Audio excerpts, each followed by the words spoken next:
Let's dive right into this explainer and meet a man named Isaac Seaver. Now, Isaac wasn't a president and he wasn't some famous general. He was, by all accounts, a completely ordinary man. But his story, well, his extraordinary life serves as the perfect lens for us to really understand the massive sweeping transformations that reshaped America in the 1800s. So, think about this for a second. How exactly did one small-town Massachusetts blacksmith manage to survive and even thrive through a century that completely rewrote American history? It's a pretty fascinating mystery.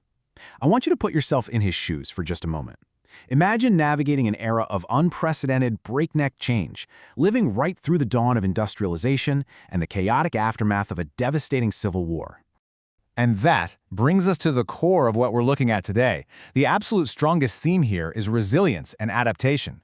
We aren't just rattling off a dry list of historical dates. No, we are exploring a deeply human story of someone actively overcoming massive obstacles. Honestly, Isaac's life is pretty much a masterclass in adaptation. Let's look at his rapid transition into independence. Born in 1823, Isaac's resilience was tested almost right out of the gate. He lost his father when he was only about 2 years old, which forced his mother to raise the family by leaning heavily on their local community. But then in 1838, at just 14 years old, Isaac did something really interesting. He exercised a remarkable degree of legal independence.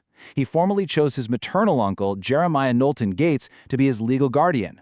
He was taking active control of his own affairs at an incredibly young age. And it worked out, because by 1846, at age 22, he had completed an apprenticeship and officially established himself as a skilled blacksmith. That was a solid foundation that would serve him for decades. Section 1. Early hardships and independence. Just as Isaac's newly established adult life was really taking shape, he was hit with a devastating personal tragedy. In 1846, he married a 20-year-old woman named Juliet Glazier. But tragically, the marriage lasted only a single year. Juliet passed away in 1847, apparently from childbirth complications. So Isaac was suddenly a young widower.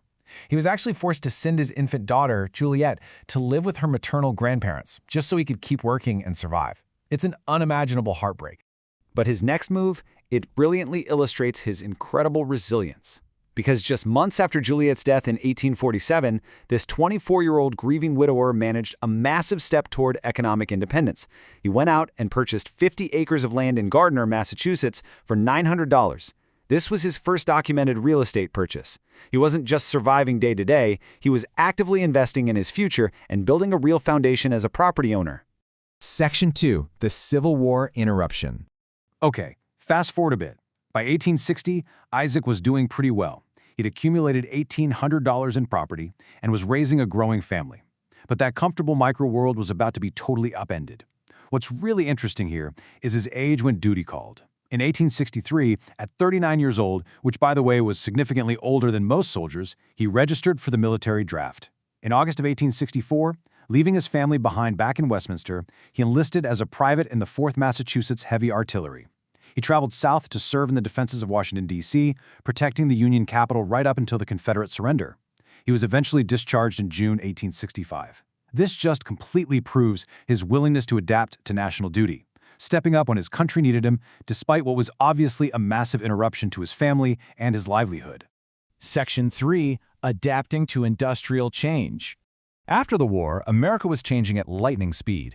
For decades, Isaac had been the quintessential independent craftsman, your classic traditional blacksmith working in small towns.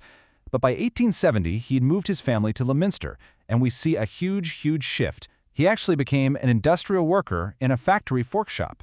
This wasn't just a personal career pivot. It perfectly mirrors the broader societal shift sweeping the nation, moving from individual craftsmen to highly specialized factory manufacturing.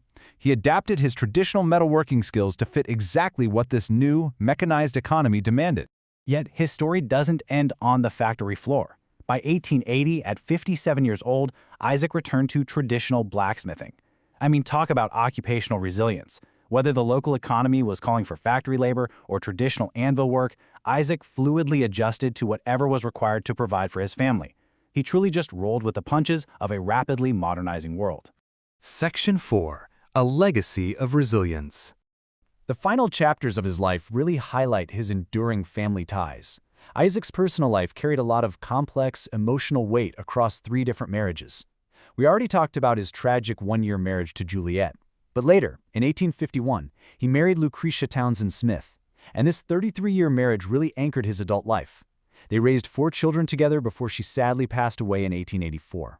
Finally, in 1888, he married Alvina Matilda Lewis, a widow who provided him with a lot of companionship for the last 13 years of his life. Through repeated, profound losses, Isaac just continually rebuilt his family. Now, as you can imagine, a lifetime of physical labor has its consequences. In 1893, at age 68, decades of physically demanding metalworking had severely deteriorated Isaac's health. This led him to rely on an invalid pension from the government based on his Civil War service. It was for $8 a month. $8. This modest monthly sum became absolutely vital for his survival during his retirement years. But even at the very end, Isaac remained incredibly pragmatic and organized. Just weeks before he died from stomach cancer at age 77 in March of 1901, he was still actively managing his family's legacy from his final home at 7 Cedar Street in Leominster. In February, he finalized his estate. He left $1,200 and his furnishings to his wife Alvina, made a nominal bequest to the children of his deceased son Benjamin, and divided the rest among his 4 living children. Even in his final days, he was carefully arranging his affairs, doing everything he could to ensure his family's financial stability. Isaac's nearly 8 decades on Earth encompass some of the most enormous changes in American life. Which brings us to a final thought for you to chew on. When faced with rapid industry shifts or totally unforeseen personal disruptions, how well do you adapt to a changing world? Isaac Seaver navigated the 19th century Industrial Revolution, devastating personal loss, and a civil war through sheer, stubborn resilience. As we all face our own rapidly changing 21st century world, his story serves as a pretty powerful reminder of the enduring human capacity to adapt and overcome. Thanks so much for joining me for this explainer, and I hope it leaves you thinking about your own resilience today.